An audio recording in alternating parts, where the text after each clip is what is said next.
Breakthrough. Breakthrough. Breakthrough. Breakthrough.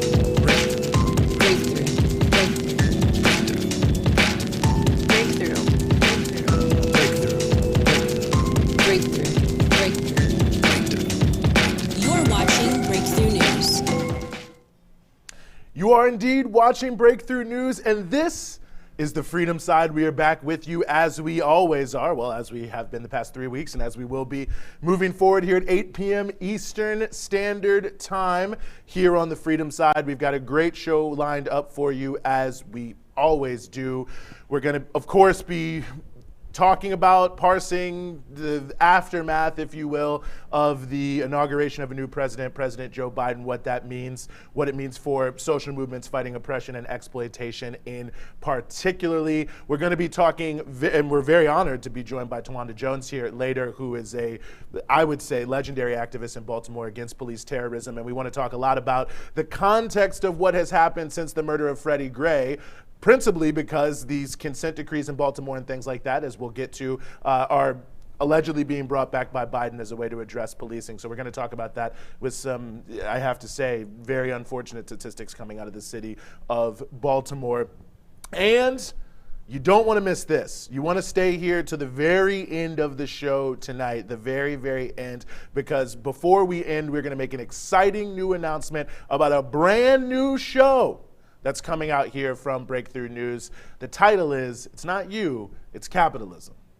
Yes, I know, it's a little teaser there. I bet you like that. So stay until the end of the show. We're gonna have 2 of the 3 hosts of that show on here with us to talk a little bit about it, show you a little clip, give you a little taste, and let you know where you can hear it, find it, and all those sorts of good things. So fantastic piece that we have here. So as we always do, let's take this moment, or you should take this moment, I'll take it to remind you here that now's the time. Hit that share button so that everybody who follows you can follow us and can also have the opportunity to see the great show that we have here tonight. So take a second if you can, wherever you're watching, please share this live feed so everyone, again, who's following you can be following us here on Breakthrough News.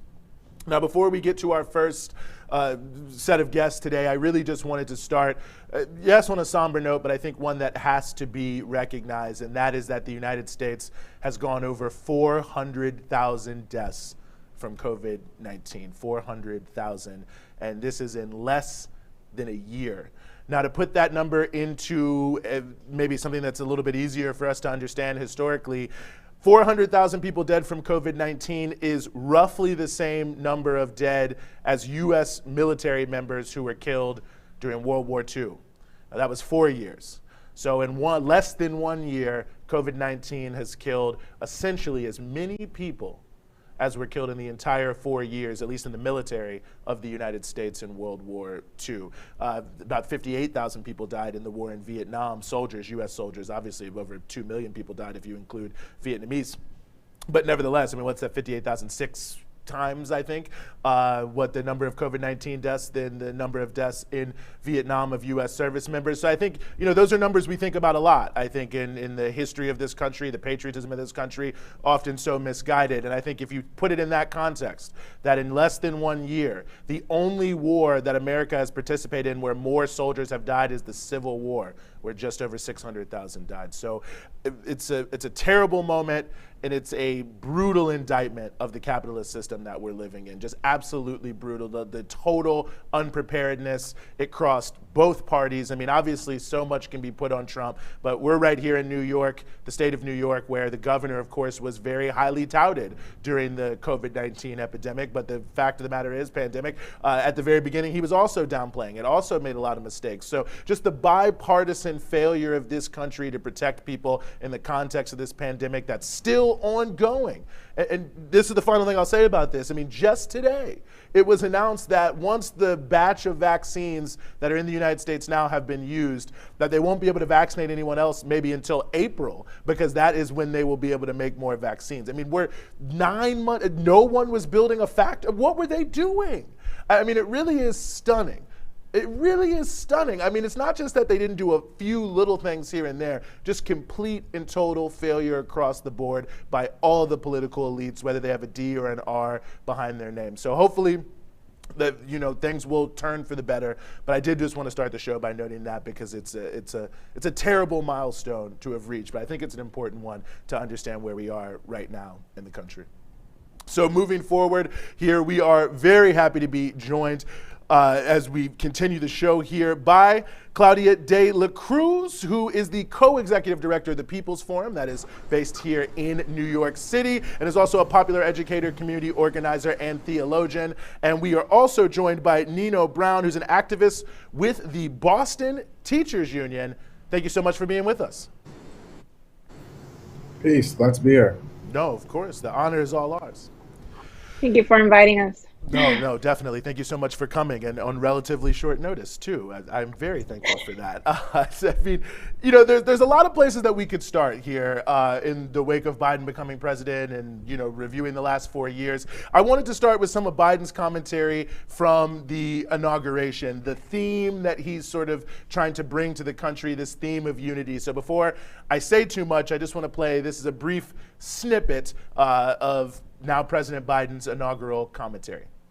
On this January day, my whole soul is in this, bringing America together, uniting our people, uniting our nation.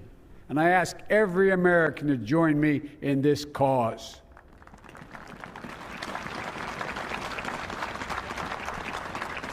Uniting to fight the foes we face: anger, resentment and hatred, extremism, lawlessness, violence, disease, joblessness, and hopelessness. With unity, we can do great things, important things. Unity. The New York Times said that he used the word unity or uniting at least 11 times in the speech. Claudia, I'm going to start with you. I mean, my first thought when I heard this, or I didn't watch it, when I read what he had said, was unity with whom and for what? Like, unity sounds good, but maybe not in the abstract. Your thoughts? And to whose benefit, right? I think we also need to be alert on who is he talking to, because he's definitely not talking to the working class. He's not talking to the ordinary person. He's talking to the ruling class that has dictated whether we live or die. And it's interesting, the tone, even the tonality of his speech when he's talking about there needs to be the stop to hatred. There needs to be, the word healing has also come out of his mouth several times. But to think that the place in which we are today is only Trump's, the result of Trump, is naive, is uncritical. Like, we are where we are with the amount of deaths from COVID that you talked about, precisely because there has been the bipartisan unity of the ruling class that has created the conditions for this health crisis to be, such an atrocity in our context.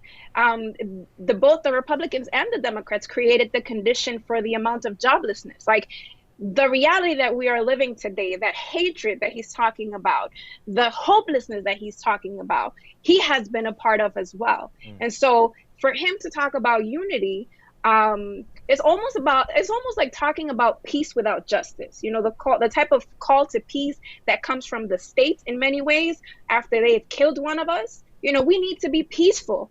So our righteous rage is never validated, is never affirmed, because it brings to question their nature, their agenda. And when he's talking about unity, he's definitely talking about unifying to continue to work towards saving capitalism and its the current crisis that capitalism is in, to continue to attempt to save the empire and its forces and its power. So it's definitely not a speech of unity calling for the working class to unite, because if the working class was to unite, we will be completely against the speech, the practices, the values, the principles, and everything that's coming out and will come out of the Biden administration. I know that's right. Nino Brown, your thoughts on the same question? Yeah, I mean, I think we've all grown up, with the saying, for liberty and justice for all, one nation united under God. And I mean, it's really just an old tool. It's an old trick, right, to kind of rebuild the the unity that Trump kind of disheveled, right? We've seen 4 years of Trump playing upon these fractures within the ruling class. He didn't really govern on the general behalf of all of the ruling class, Democrats, Republicans, what have you.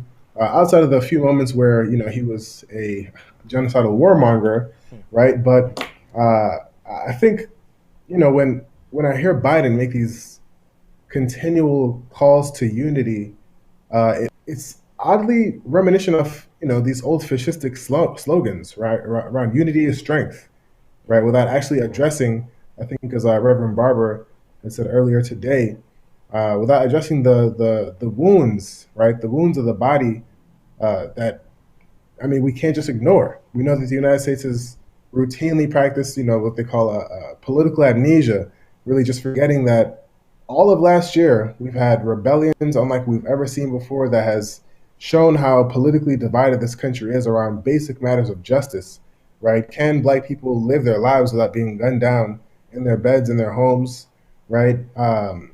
We have 140 million people in this country who are poor, right? So we can't be unified with the people who are making us poorer, right? It's just, and as a unionist, it's called class collaboration, right? That the bosses and the workers, we just need to get along, we need to get together. We have the same interests. Why can't we just have unity without looking at the actual fundamental political and economic differences, right? Interests that we have that are just antagonistic. So Joe Biden, I think, to be expected, his whole career has been spent trying to reach across the aisle, unite with Republicans, turn Democrats into, diet Republicans. Joe Biden himself is someone I would consider as a diet Republican, right? So it's right along with his nature, but nothing too unexpected.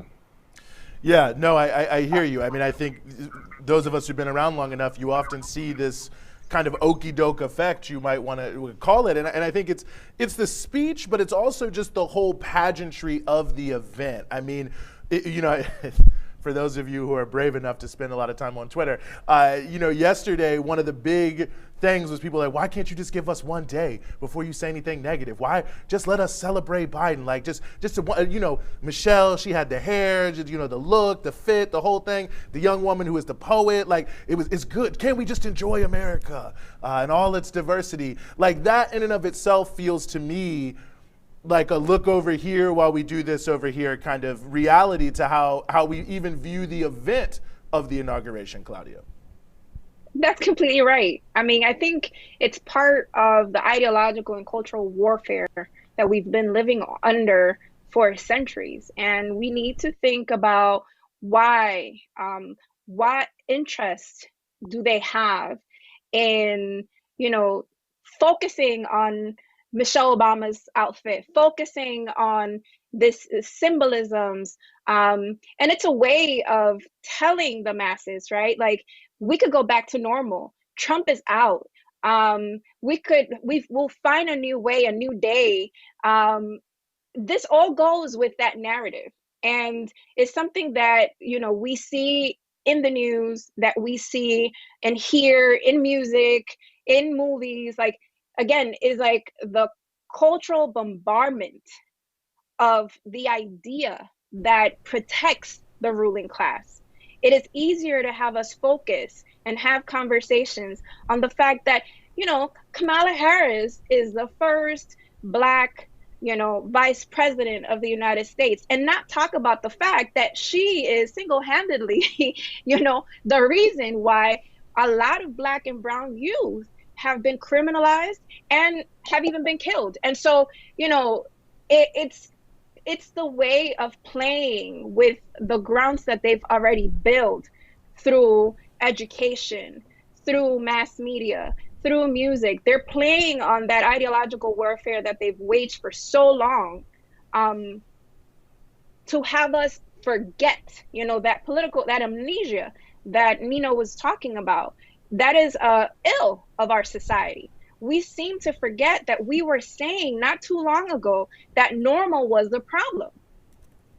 That going back to the normality that created 140 million people who live in poverty in the United States, over 500,000 people who are homeless in the United States, that created the conditions again for people not to have quality access to healthcare during a health crisis. That is what we don't want to go back to. And so it is easier for the ruling class to put out an imagery and put out a narrative that we must be concerned with what Michelle Obama is wearing, that we must be concerned with the cute tweets and memes of Bernie in different locations. Like they again play on what they've already inserted into the national mental terrain. And we can't be surprised, but we have to call it into question. It's not about giving ourselves a day to celebrate. There's nothing for us to celebrate. Our struggles haven't won. The ruling class won a victory, which was the election of a more diplomatic face in the White House. I think that's a very well taken point, and I'm glad you brought up the issue of the so-called new normal. It brings me to something else that I wanted to raise here with, I think in many ways the attempt to redefine the past for the needs of the future. So the next clip I want to play, some people may have seen this, is Jim Clyburn. He's the third-ranking Democrat in the House, obviously represents, I can't remember the district in South Carolina, but nevertheless, big supporter of Joe Biden. He had something to say about a conversation he had with a person you will have heard of at the inauguration. I'll let you see for yourself. Today, including George W. Bush. George Bush said to me today, he said, you're the savior. Because if you had not nominated Joe Biden, we would not be having this transfer of power today. And he said to me, Joe Biden was the only one who could have defeated the incumbent president. You almost don't even know where to start. I mean, first you got the humble brag, like he said I was the only one. But Nino, when I think about this, and this is kind of a longer piece that people have been trying to rehabilitate George Bush, probably since the opening of the National African American History Museum in DC where he spoke. But when you think about, people are saying, well, okay, we're going back to normal. Trump was abnormal, and like Bush allegedly fits in this normal box. Like, what is that? I mean, to me, it almost feels like this concept of the new normal is sort of dangerous when you look at the record of someone like George W. Bush, Katrina, Iraq, we could go on and on. But Nino, please, your thoughts. Yeah, I mean, I think just to build on that, right? I mean, Hurricane Katrina happened when I was in middle school, right? And I remember even, rappers like Lil Wayne, making songs about George Bush, and just the hurricane, right? The abject oppression of Black people just by sheer neglect, right? I mean, that's etched into my memory, growing up as a young Black America, right? Things we can't forget. Kanye West saying George Bush doesn't care about America doesn't care about Black people, right? Even George Bush's father, right? And Reagan before him. We've had the whole political spectrum move so far to the right that now a figure like George Bush is now acceptable to be rehabilitated, right? In the name of what? In the name of ruling class unity, right? I mean, and to the point around, can we enjoy things, right? I mean, I believe, right? It was a song, a slogan that we who believe in freedom cannot rest, right? That we have to be restless for justice and liberation in the same way that they are restless in maintaining their ruling class unity, right? Often, I teach first grade, and the what's the saying by Bobby Sands, right? That our victory will be the laughter of our children, right? Until we see that our future generations are actually, cared for and not going to be sent to fight in wars based on lies, which Bush has plunged us into, Iraq, Afghanistan, right? The lies that have, really propped up not just him, but also Obama and, Biden's lies around his own past. I mean, Biden himself lied and said that he got arrested in South Africa, right? So if we're just ignoring history and just steamrolling over the actual last couple decades of, unchecked neoliberalism and privatization and the drive to war, then we're really setting ourselves up for failure. So I think the rehabilitation of Bush, to me, kind of spells really disaster, right? Because the ruling class is so backed into a corner that they have to bring a figure like Bush to be, a part of the resistance against Trump. It's really disgraceful. Yeah.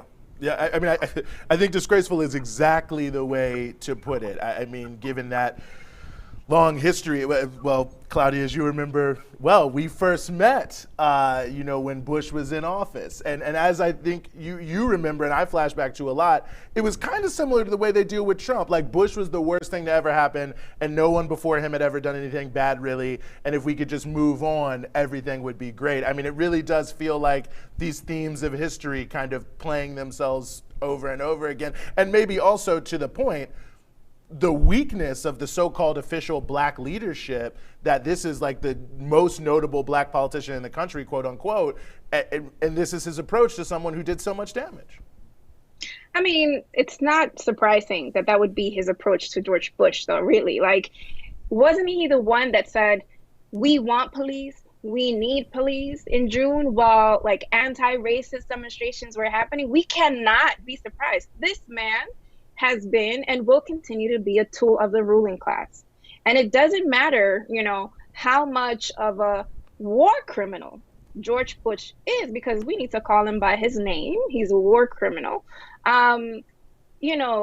If someone doesn't have the principles and someone doesn't have the ethics, if someone doesn't have the class interest at heart of the workers, they will definitely ally themselves with, George Bush, Biden, and whoever is on the list of folks that could potentially move him somewhere politically and economically. And so it is no surprise that that state senator is actually, glorifying himself in some way, talking about George Bush coming to him and saying that, he was the only one or the savior somehow from Trump in his endorsement to Biden. And it says something a lot also about the misleadership of the working class in terms of having this senator mislead,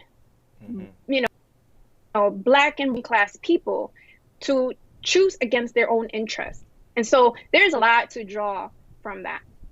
Yeah, quite a bit. I mean, it really is. It's unfortunate, but you all's comments are good. I was about to go off, but let me just hold that in for now. All very relevant, all very important.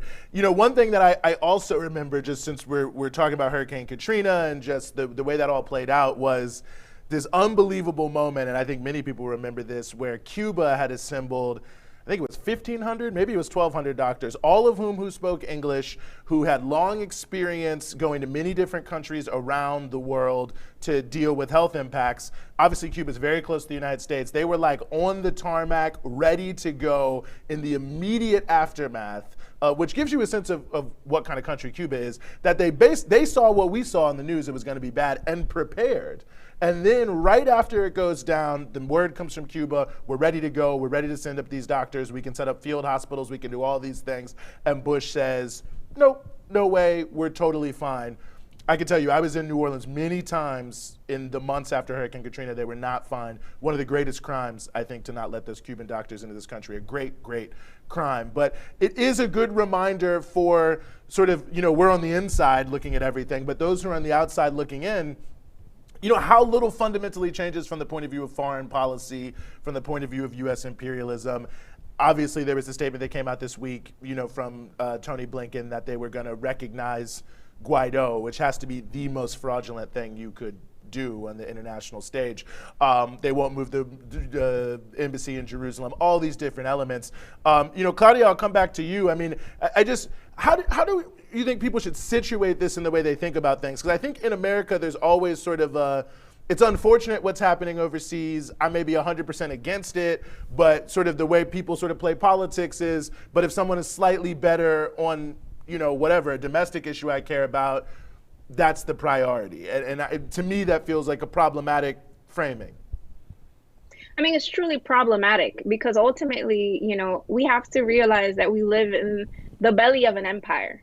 And we are, in some ways, carrying a responsibility that is an internationalist responsibility, which is deepening our class consciousness to the point that we understand that as workers, that as poor and dispossessed, we are part of a very large population around the world that is the working class, and that what we understand as capitalism, it's not national, it's a global illness that is killing our people. I mean, to think about Venezuela, which you were just mentioning, and think about the recognition of Guaido, is to think, to understand that there will be a harsher enforcement on sanctions on Venezuela, and that there are millions of working class people that have decided to be free from US imperialism that are being punished for choosing freedom.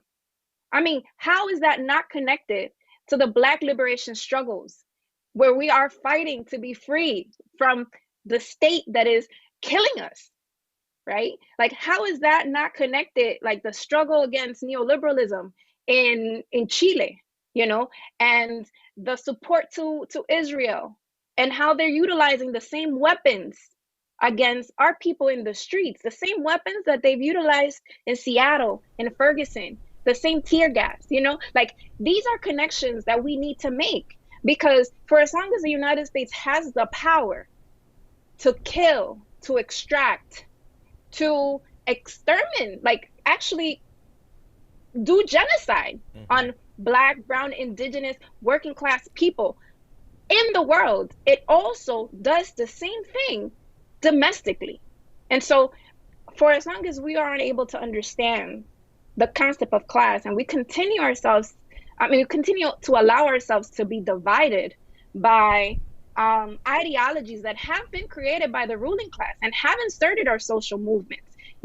We continue to build off the little islands of, I'm only concerned with immigrant rights work, I'm only concerned with LGBTQ rights, I'm only concerned with women's rights. Then we are playing into the game of the ruling class and advancing their interest, and not acknowledging how unified in our material conditions we are to the rest of the world, which is majority working class, poor, and dispossessed, like the majority of people in the United States. Hey, amen to that. I couldn't have said it better myself. I want to go to my last question here before I let time get away from me, because I think this is an important piece, kind of a wild card question, but you were two people who I really appreciate your takes on this. I think a lot of people are asking, wondering what to read, what to look at, what they need to know. Obviously, there's a million things that they could do, but I thought I wanted to ask both of you. Nina, I'll start with you. If there was one book you could recommend to people to read to help understand this moment and how we move forward, what would that book be and why?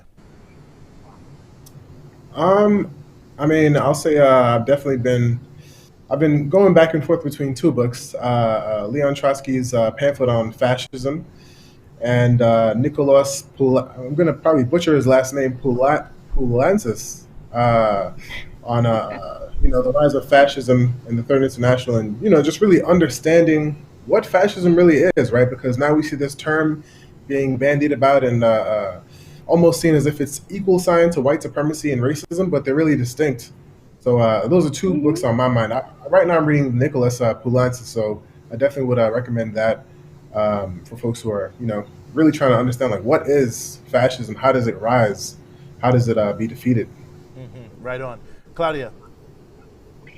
I'm kind of on the same wavelength as Nino. I think we need to understand where does fascism originate, and how does it expose itself throughout the world. I think I've been going back a lot to Clara Zetkin's, and she has a really good book that's called Fighting Fascism, how to struggle. And I think it's a very important book for us to look into. I also want to encourage people to look into, obviously continue to watch BT News, but also go on to analysis pieces by People's Dispatch and other folks who are actually putting forth news that is working class news with analyses that draws on history. That's really important. I think, we are waging a battle of ideas, going back to one of your initial questions. And we really need to equip ourselves and study how the ruling class manipulates and utilizes all its instruments to maintain the masses pacified. And so on the book, Clara Atkins, she has not only that book, but she has a lot of speeches and other stuff that is really, I think, relevant for our movement. No, great recommendations all around, and definitely People's Dispatch, I can co-sign that. I'll just give a local plug. Tomorrow at 11 a.m. on the People's Dispatch Facebook page, Give the People What They Want with Vijay Prasant and Zoe. Fantastic roundup of all the news that's going on around the world every single week, tomorrow at 11 a.m. Claudia De La Cruz, Nino Brown, thank you both so much for joining us here on the Freedom Side. Thank you so much for having us. It's good to be on the Freedom Side. Well, good. It'll be good to have you back. So we're going to move forward here on a similar theme about what is some of the things that are coming next and what can we expect or what should we expect. And one of the big issues that I think many people who are watching this show, and certainly myself, are deeply concerned about is the issue of police terrorism. And we call it police terrorism here because that's what it should be called, not just police violence or police brutality, which doesn't really get to the depth of the problem. One of the big issues, or one of the big things around that about the Biden administration, how they're going to approach this issue of these killer cops and what's going on, is they say, well, we're going to bring back consent decrees and we're going to do what the Obama administration did. Now, let's just note that everything they're talking about didn't start happening until after the Ferguson uprising, so it was all reactionary. But the Obama administration was holding out, well, it's no point in trying to hold these killer cops accountable as individuals. You have to, in their words, address the underlying culture of policing. And a consent decree, which is basically just an agreement between a police department and the Justice Department to do certain things. For instance, no longer do stop and frisk or whatever it may be over a number of years. There's a court-appointed compliance monitor. There are usually some built-in, you'll lose money or something like that if you don't follow through. So they've been around for some time, since the 1990s. The Obama, rather than do anything substantive really around police terrorism, just every time someone was killed, the Justice Department was swooping in and saying they're going to do a consent decree. One of the main cities where this was seen, of course, was Baltimore. Now, in 2015, as I'm sure many of you will remember very vividly, there was an uprising in Baltimore after the just brutal murder of Freddie Gray, the rough ride that was given to him in that police van, which broke his neck and ultimately killed him, and all the officers were, ultimately totally let off. But after this just outrageous act, the people of Baltimore said, nope, we're not going to take this, and they rose up. So the Obama administration came in, and with the connivance and compliance of the various Democratic Party officials in Baltimore and the state of Maryland more broadly, they came up with this idea of a consent decree. And there's a lot of things that could be said about that, but I'll just cut to the chase here. What we've seen from a new report that was released by the ACLU of Maryland on Monday is that the culture of the Baltimore police has not changed under this consent decree. I want to look here to get this person's name right before we show you this video. And they're talking about how these people have, many of them, many complaints against them. One of these people who has many complaints that shows how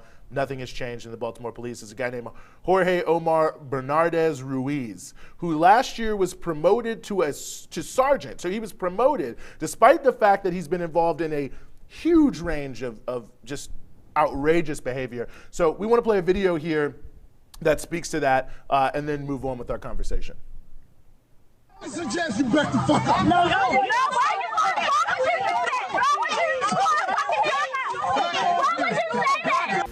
This is Baltimore City Police Officer Jorge Bernardez Ruiz. In a newly released video shot in 2016, Ruiz is seen with his knee on the back of an unknown man with a gun pointed at the man's head. His message was a clear one. Concerned onlookers, adhere to my dictates or else. Here, we can hear Ruiz saying to Baltimore residents, I suggest you back the fuck up. It is documented that Baltimore police officer Jorge Bernardez Ruiz is a repeat violent offender, even without access to all complaints against Ruiz, undisclosed by BPD Internal Affairs records. 6 cases involving Ruiz are known. Case 1, Abdul Salam, July 1st, 2013. Police profiled me. They followed me in the back of my house, harassing me. Police proceeded to violently and hostilely approach my van with me and my son in it. As I announced, this was my home, guns drawn. Once they reached my vehicle, they violently pulled me out, ramshacked my vehicle with my 3-year-old son strapped in his car seat.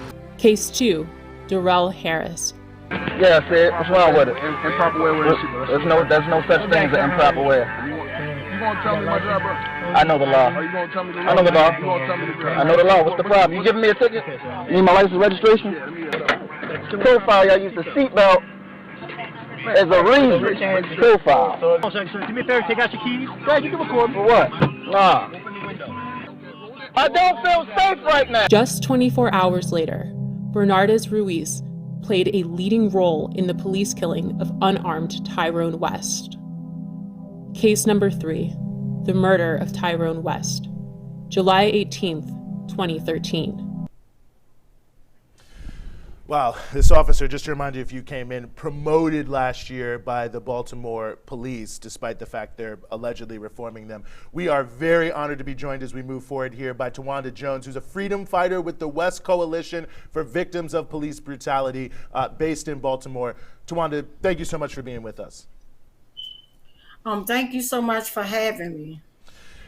I mean, I guess the first question I just want to ask is, how did you feel to see that this officer who is involved in your brother's murder and so many other terrible things get promoted by Baltimore police? What does that say about the state of things there now with policing? It just shows me that it's the Doug and Pony show as usual. It's legalized genocide. They're okay with it. It's fine. And to me, just like having been in a position that I never asked for, going around the world, meeting different families, and it's the same thing in every case, it's just a different victim. These killer cops are promoted for how many bodies they drop, how much of brutality. If you put it on a scale, that's when they get big promotions, not just in my brother cases, in all the cases. But in my brother case, it's utterly ridiculous. And I really feel some type of way. If you see that scale and that report that you're talking about, that really is mind blowing, is the fact that in 2015 up into 2019, 2020, he's still like brutalizing folks. And he had a history leading up in 2013, leading up to the brutal murder of my brother. Like, this is utterly ridiculous. Yeah, I mean, you almost don't know any other way to describe it. I mean, it just seems, it's just such a different, and I think it's also so different than what people see about Baltimore outside of the city. I mean, as you know very well, there was the Brandon Scott when he did the press conference, I guess, a few weeks ago and ended up going viral around the COVID-19 issue. He was addressing this saying, well, we're going to work on the consent decree. We're going to push this forward. And, I don't want to say he is or isn't going to do anything before he gets started, but let me phrase this a different way. It just feels so hard to have confidence that these things like consent decrees or, a new police chief or all these different things that they have done are going to make any sort of difference when you see a cop that's this brutal, be promoted. Absolutely. To me, like I said, it's the Doug and Pony show. It's one only solution, and that's putting these killer cops in cell blocks. Anything else is very offensive to the families that are suffering at these tragic loss. And I don't feel safe. Literally, like this week, my cousin that stood out there on the front line with me, Tavon Anderson, may he rest in peace, but he was just brutally murdered. And just like what's going on in my city, we have so many unsolved homicides, right?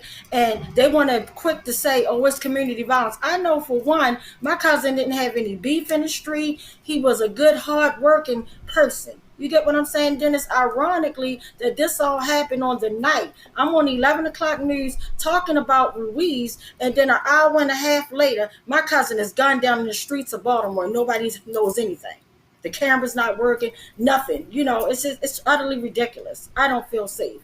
You see this terrorist on video. like terrorizing, and he don't care. His actions are so violent. He gets off and he points guns at witnesses that are standing around and threaten them and tell them get the F back in the house. That's what he did in 2013 to my brother.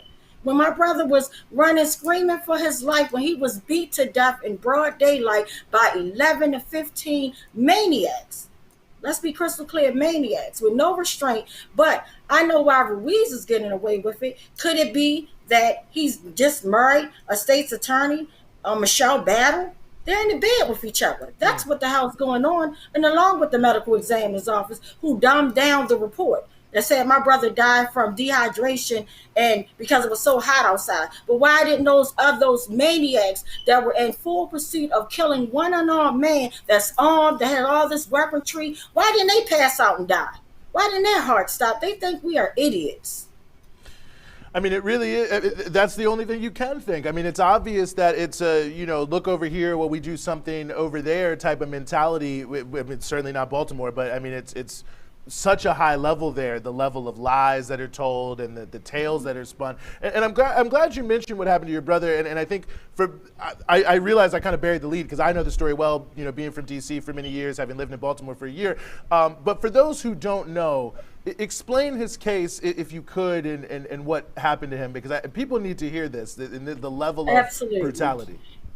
And thank you so much. But let's be clear that Officer Ruiz, in case nobody doesn't know, the Gun Trace Task Force, this is an elite gun trace violent force, the biggest game in America, right?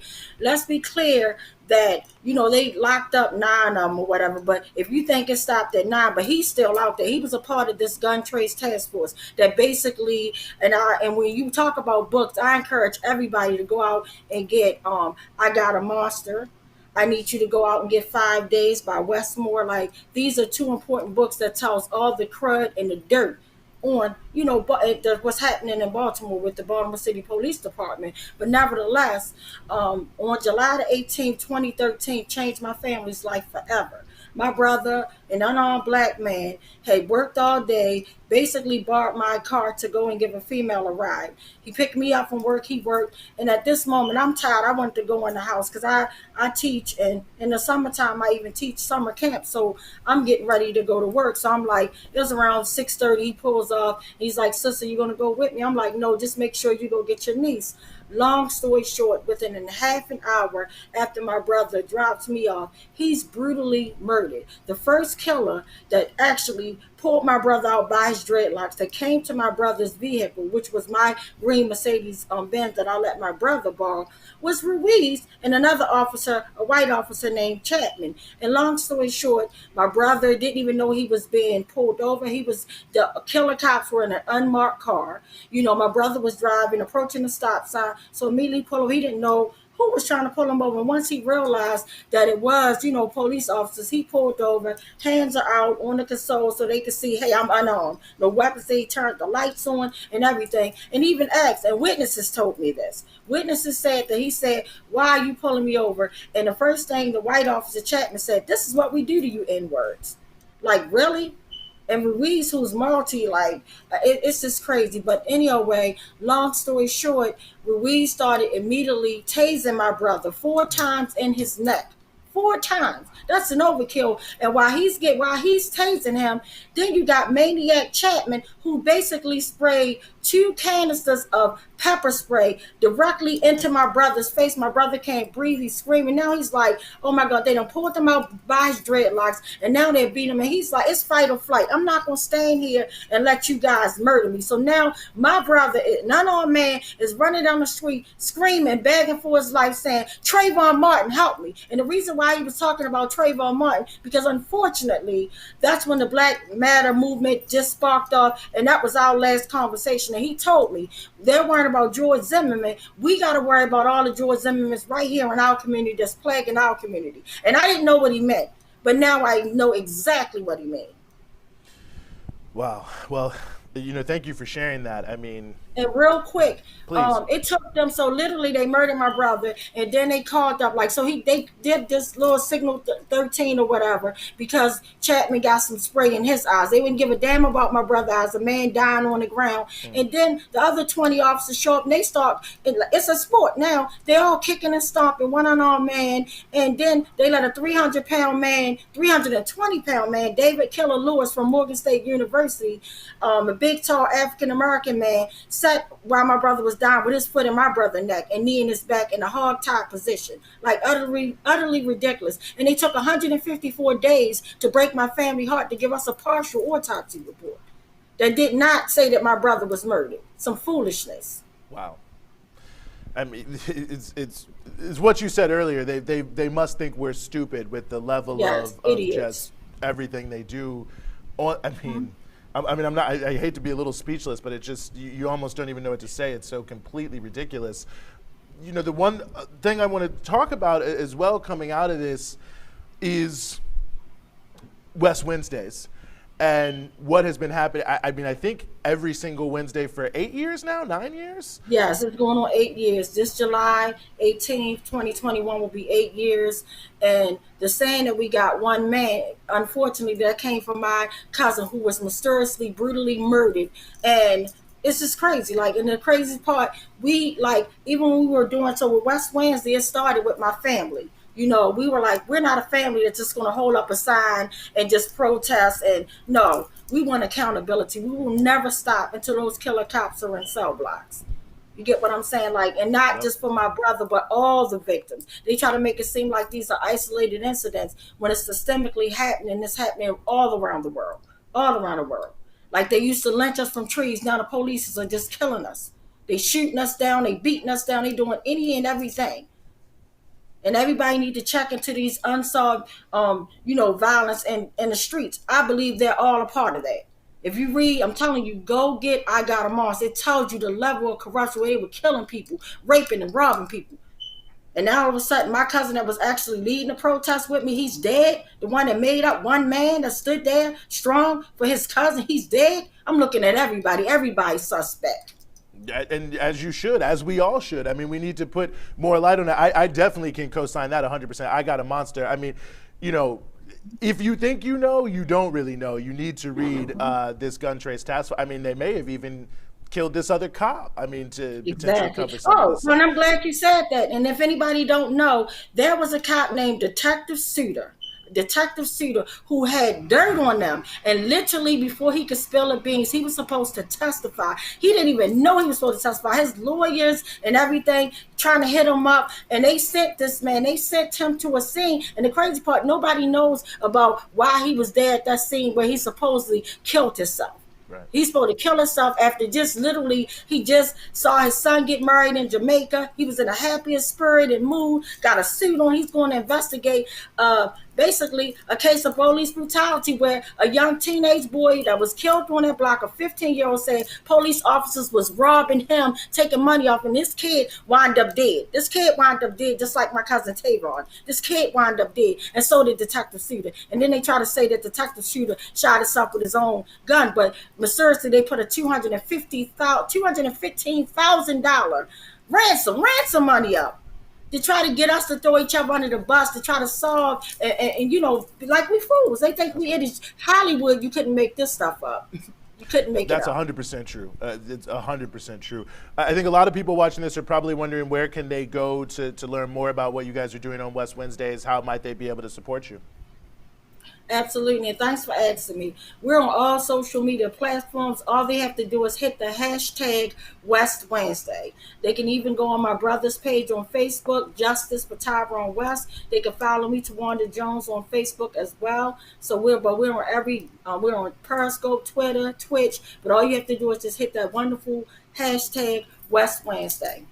I really appreciate that. What you all do is wonderful with West Wednesday. I mean, so many of the cases that have been uplifted, the struggles that have been uplifted, we can't even go into all of them here. So please hit that hashtag West Wednesday on all of your social media platforms. If you're in Baltimore, if you're close to Baltimore, get out there on a Wednesday. Do what you can to support. That's the Freedom Side endorsement 100%.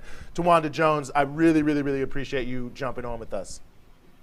I really appreciate you having me, and thank you for having a real show that breaks down this whole damn capitalist system.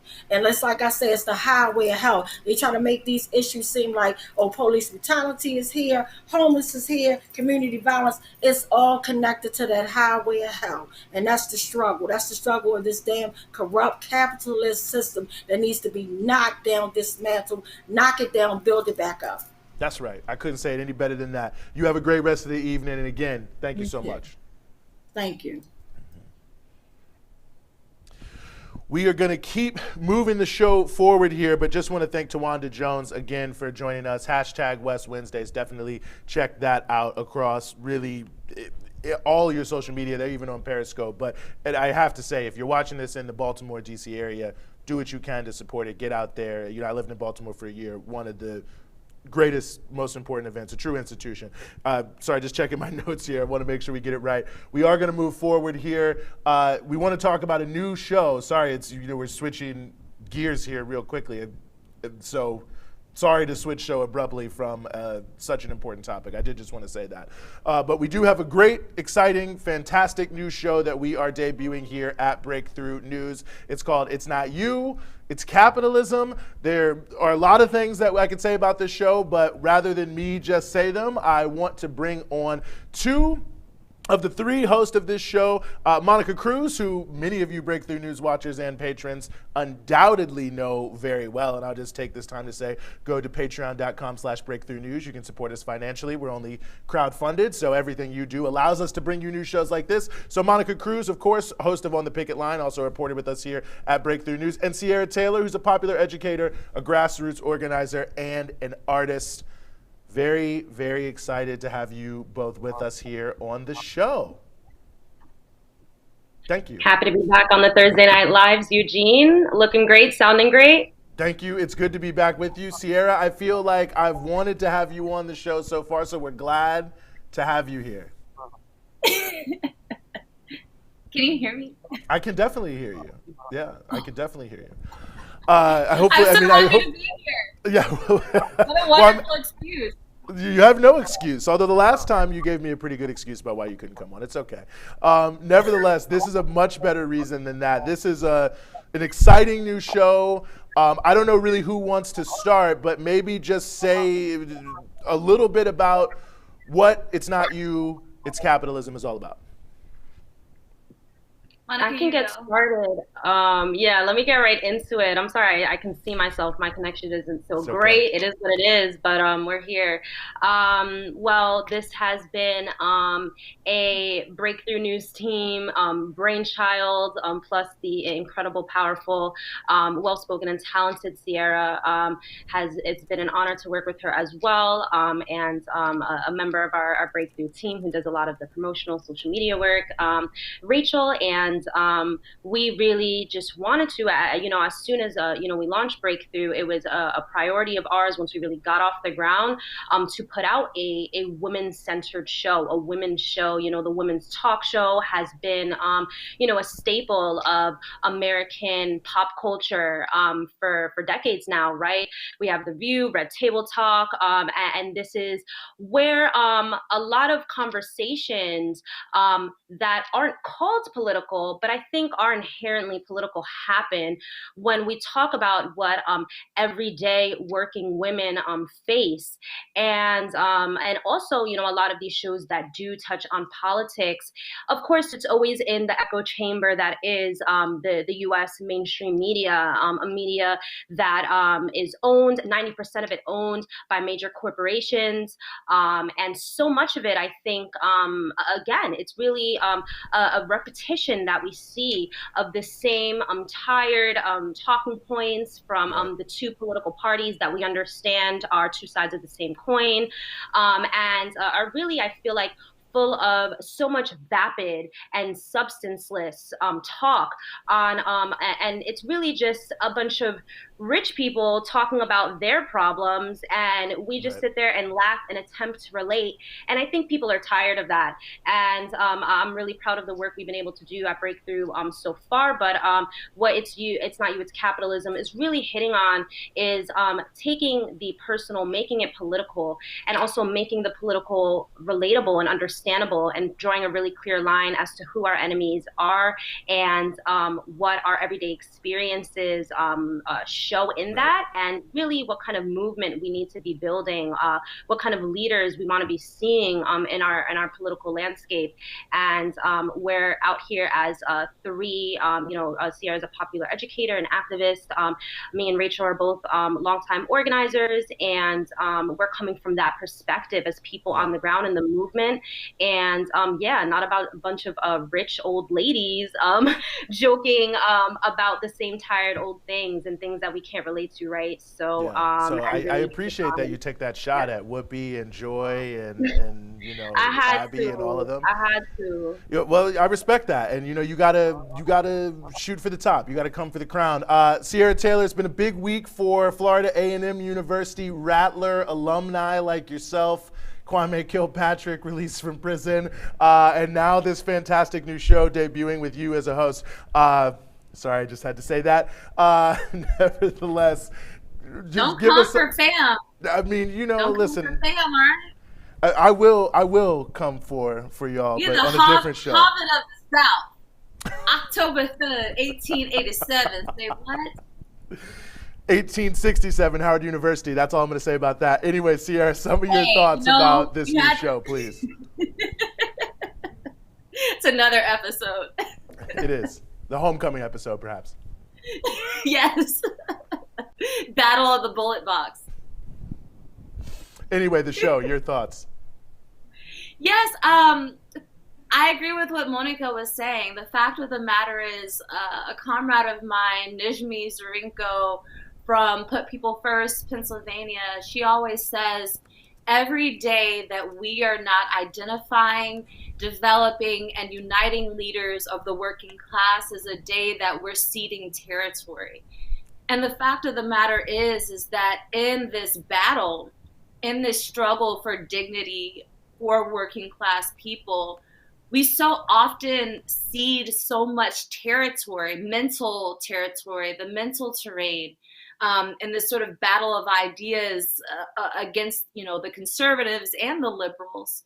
And we really want to cut back on that narrative that's put out by, the sisterhood of the traveling girl boss yoga pantsuit, whatever, and really look at our world, look at our society from the point of view of people in the working class who are struggling every day to bring forth a future that puts people over profit.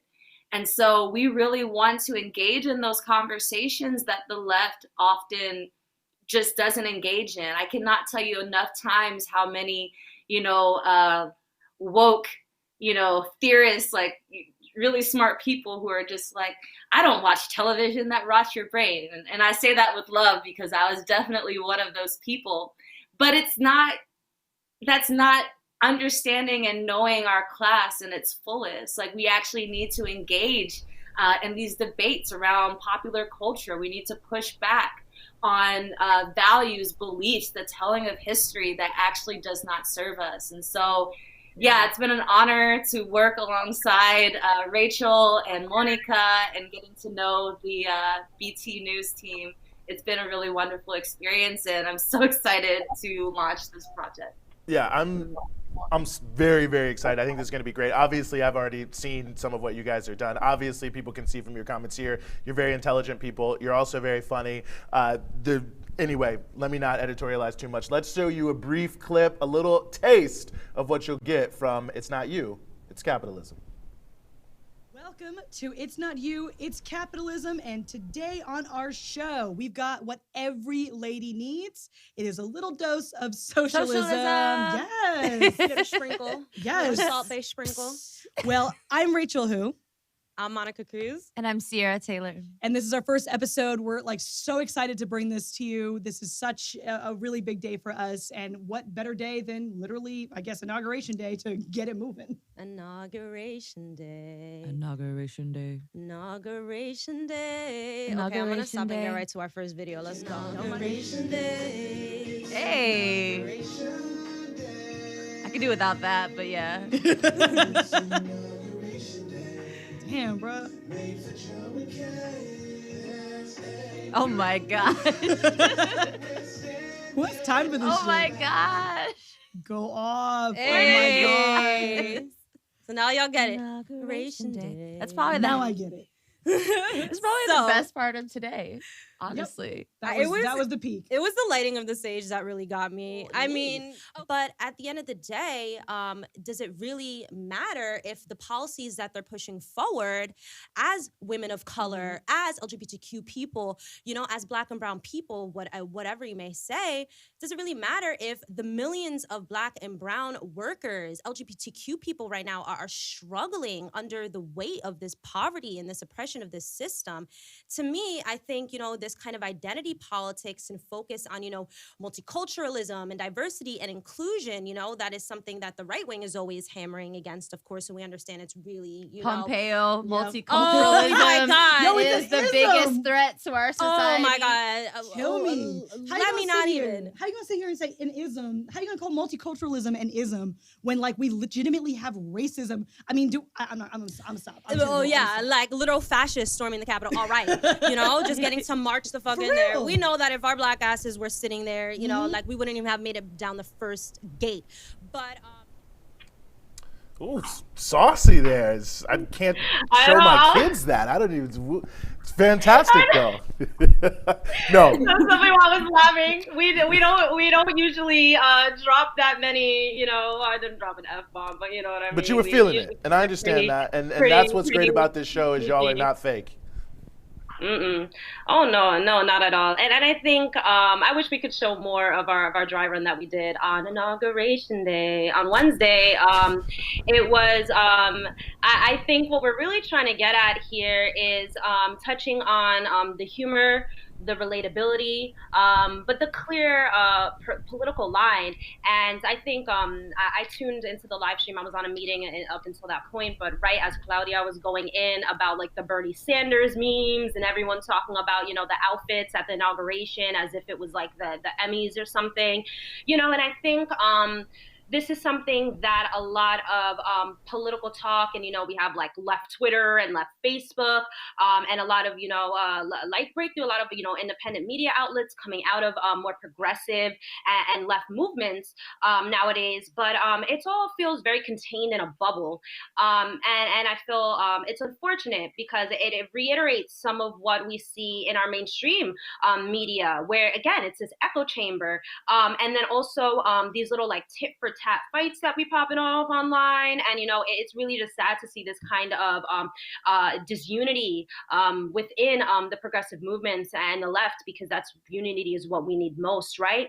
But I also think a lot of this a lot of the more left media that's out there sometimes misses the mark in really talking about things in a way that's understandable, in a way that's relatable, and in a way that is entertaining too. Because who doesn't need a laugh? And especially in this day and age, as we're literally living through this That's revelation style end of times, I feel like I'm 12 again in my Assemblies of God church, listening to my pastor polemicize about the fires, The fire and brimstone. It's all happening. Birds falling from the sky. You know, all of that. And you know, it's a terrifying time for a lot of people, and a really stressful and depressing time. And, you know, even in the time of the pandemic, seeing all these crazy rates of like suicide going up, depression, anxiety, our young people nowadays, that's what I really hope young people are tuning into this as well. You know, especially as things like feminism are becoming more popular. You know, Right. when I was in high school and I was talking about feminism, like that was not cool to do. Well, I'll but tell now you, you're these still young, by the way. So young people I know. will definitely tune in. I know, Just okay, your I'm fans. 27. Well, you know, before we get too carried away, since everyone does need a laugh, I do actually want the take of two of our hosts here. By the way, shout out Rachel, who's behind the keyboard on our social media right now. So don't say anything mean on our social media, or she will take you out. Nevertheless, I want to get you guys' thoughts on what is obviously the biggest cultural meme in the last 48 hours. This is Bernie Sanders apparently appearing everywhere. We're going to bring up a few of our favorites, our technical staff's favorites. We did a little office work today. Let's see if we can get them. I got a TV to my right, so I'm looking. That's what y'all did when I wasn't at the office. And what can I say? Okay, so here's Bernie, I think, building the Empire State Building. That's a pretty good one. What else do we have here? Hood Bay. Bernie rocking it with Kendrick Lamar. Who even did that? Bernie selling some hats and scarves on the street in New York. Oh my God. Oh, fresh Bay. There are endless memes. We're in here laughing as well. I'm totally laughing. Okay, that one I hadn't seen. They just threw that one at me here. Sierra, I'll start with you. Your thoughts on the Bernie meme controversy? I don't really have too many, thoughts on that. I feel like Black's Twitter has spoken. But I think, something I was thinking about with Bernie Hood Bay in front of the White House with Kendrick is that, Bernie came out hard after the election and was kind of like, any of you Democrats, I'm paraphrasing, but any of you Democrats that, step wrong to the working class, I'm going to out you and I'm going to vote against you. So I want to see that energy. I need to see that energy, Bernie. I want to see that energy. I don't want to see the Bernie, I'm going to, concede to the Biden's energy. I hear you. Mitch, don't kill my vibe. Monica, your thoughts? I mean, I thought it was funny, and whatever. People can say whatever they want about Bernie. I don't feel the need to be on Twitter fingers going too hard after him, or any of the progressives in the Democratic Party. I think all of them, could be pulling more weight and really giving more of a fight. And, I don't want to give too much about the, political points that we will be making and the issues we do want to be delving right into, the issue of the squad, the role of, of this more progressive wing of the Democrats. I'll paraphrase you, or not really paraphrase, quote you, Eugene, be that as it may, but it's funny. It's funny, and of course, Black Twitter wins always. We do the best at a lot of things, and we really do the best at the internet. So of course, I appreciated that coming out of the inauguration yesterday, which was mostly really just boring and just typical. All right, George Bush and Michelle Obama besties. Everyone loves that because now George Bush is a fave. Just waiting a couple years now, and then Trump is going to be the fave. But just like y'all are having a great conversation just now, but that's what I'm excited, honestly, to bring the memes to Breakthrough. We talk about it at the office, but we are bringing the memes to Breakthrough. Next, we'll be bringing TikTok dances. Not done by me. Hold on. No, you don't have to worry about me. The director been trying to get me on the TikTok, and I was struggling. I thought you had to have a dance to trend these days. That's what they told me. Do the Bernie mitten walk. The mitten walk. Do the Bernie walk. The mitten walk. Shout out to the lady who made that mittens too, by the way, who apparently is sold out. A whole trend right here. Okay? Don't threaten me with a good time. Breakthrough Live. Let's go. We're giving away too much premium content now. We really got to have people pay for some of this. Breakthrough News, Patreon.com/Breakthrough News. You can definitely pay for it.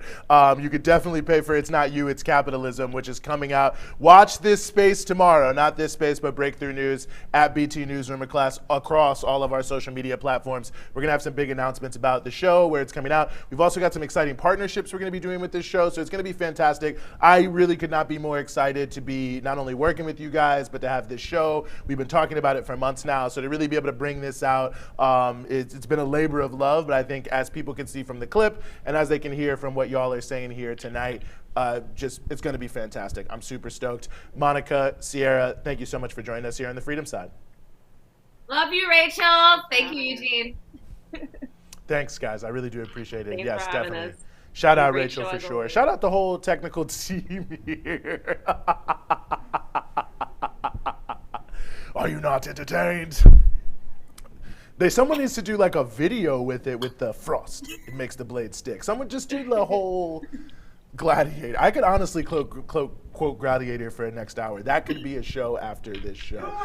We're not going to do That's the new show we're launching. Coming at you. the new show that we're Coming at launching you is just going to be soon. randomly doing movies. We're like, there's no green screen, no real acting. No, we're just going to be doing lines, just straight lines, like a reading. It's going to be just like a actor's studio. It's called Come on, Eugene. Make my day. Where? You talking to me? Talking to me? I'm leaving. Bye-bye. No, liar haters. Sorry, On the you day of started my it. daughter's Okay, I'm wedding, out. and you don't even think to call me Godfather. Okay, we're going to stop that now. Thank y'all. Thank y'all for joining. It's not you, it's capitalism. As you can see, it's going to be fantastic. God, now I got to make another hard segue here. We were having too much fun. We're about to end the show, but a couple things I just wanted to say. One, of course, thank you for everyone for watching, everyone for supporting. Shout out to all our patrons who got great mugs like this. Some people got T-shirts. Some people got more things. Ultimately, we need you. You're the only way that we can keep this going. It's only because of our patrons that we're able to launch a new show like this, and it'll only be because of our patrons that we're able to launch more shows and do more, bring in more fantastic, talented people who we know and give them an opportunity to do great things as well. So that's patreon.com/breakthrough news. And the other thing I want to mention before we get out of here, the deadly serious topic here, there are about 4 organizers, anti-racist organizers in Denver, Colorado, who are facing as much as 60 years in prison for the crime of protesting. Yes, the crime of protesting. We've put together a documentary called In Defense of Justice in Denver. If you watched this show last week, you saw the trailer. We were able to talk with some of those who have been targeted by these unbelievable charges. And then if you were following us on Saturday, we had a premiere and showed the whole thing, which you can now watch on the Breakthrough News YouTube. But for those who didn't see it, this is a critically important documentary and a critically important issue. So we wanted to show you the trailer on the way out. So thanks to everyone for watching here again on the Freedom Side. We'll be back with you again next week, 8 p.m. on Thursday. That's Eastern Standard Time. The police are much more prone to brutality here. APD is more likely to kill you. I remember the first night that we heard about what happened to Elijah, and actually that was the night when he had been brutalized and beat up by the police. He didn't actually die until a few days later. You're saying there are no injuries, the guy's dead. So clearly things happened to him that were wrong, Mr. B.A. He probably most likely died from excited delirium. It's a criminalization of blackness in and of itself. It's a criminalization of oppressed nations, people in and of itself. We are killed because we are criminals. Like, let's say when Ferguson was going on, when Mike Brown was killed, we didn't have big protests in Denver like we had this summer. We didn't have that energy. Aurora is used to not having things disrupted. This changes today. Friday's protest began hours after the police department released a disturbing photo that appears to show 3 officers mocking McClain's death. At this point, like, everybody in Denver and Aurora is like, wow, these cops, they have absolutely no respect for the people here. This is an actual military occupation. Our message was fire the officers who we saw kill Elijah McClain. But instead of doing that, they sent in tanks, they sent in teams of SWAT cops to put us down, and now we're the ones facing charges. That's how ridiculous this is. We're charged, none of these officers. We have to defend these activists in Denver. They're now being threatened with up to 48 years in prison. What's happening to them could happen to anyone in the United States. This is obviously meant to intimidate us, but we aren't going to let this sort of repression stop us. If we don't lead protests with real power, if we don't show that we're able to shut things down, that we're able to say enough is enough, we won't see any change.